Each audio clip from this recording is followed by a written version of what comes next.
প্রথম বিভাগ cricket league নিয়ে অনেক দোলাচলের পরে শুরু হতে যাচ্ছে মাঠের খেলা। এরই মধ্যে মিরপুরের হোম অফ ক্রিকেটে একাডেমি ভবনের সামনে হয়ে গেল ট্রফি উন্মোচন। 20টি ক্লাব নিয়ে আগামী 30 জানুয়ারি শুরু হবে লিগ পর্ব। এর আগে 20 জানুয়ারি শুরু হওয়ার কথা ছিল প্রথম বিভাগ ক্রিকেট লিগ। 17 জানুয়ারি হওয়ার কথা ছিল ট্রফি উন্মোচন, কিন্তু বিসিবি পরিচালক নাজমুল আবেদিনের নেতৃত্বাধীন 5 সদস্যের গঠনতন্ত্র সংশোধন কমিটির কিছু প্রস্তাব নিয়ে আপত্তি তুলে লিগ খেলবে না বলে জানায় ক্লাবগুলো। এরপর 25 জানুয়ারির বোর্ড সভায় কমিটির কার্যক্রম স্থগিত করে দেওয়া হয়। বৃহস্পতিবার 30 তারিখ সকালে আমরা টুর্নামেন্টের লিগটা শুরু করছি এবং ওপেনিং ম্যাচটা হবে সিটি কোম্পানির মাঠে। কিছু ক্লাবের ক্রিকেটারদের অভিযোগ, গত মৌসুমের টাকাই এখনো হাতে পাননি তারা। সংবাদ সম্মেলনে এ নিয়ে জানতে চাইলে ঢাকা ক্রিকেট ক্লাব অর্গানাইজার্স অ্যাসোসিয়েশনের আহ্বায়ক রফিকুল ইসলাম বলেন, এরকম কোনো অভিযোগ আমরা এখনো পাইনি।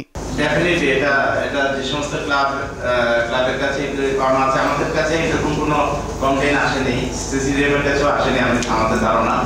হয়তো আনঅফিশিয়ালি কিছু পেতেও পারে, পেলে হয়তো এটা ব্যবস্থা নেবে। এটা তো বলাই ভাবলে যে এটা পেন্ডিং রাখবে না, সবাই দিয়ে দিবে। এখানে কারো টাকা বাকি রেখে আবার লিগ শুরু করে, এটা হয়তো কোনো অফিসিয়ালি করবে না।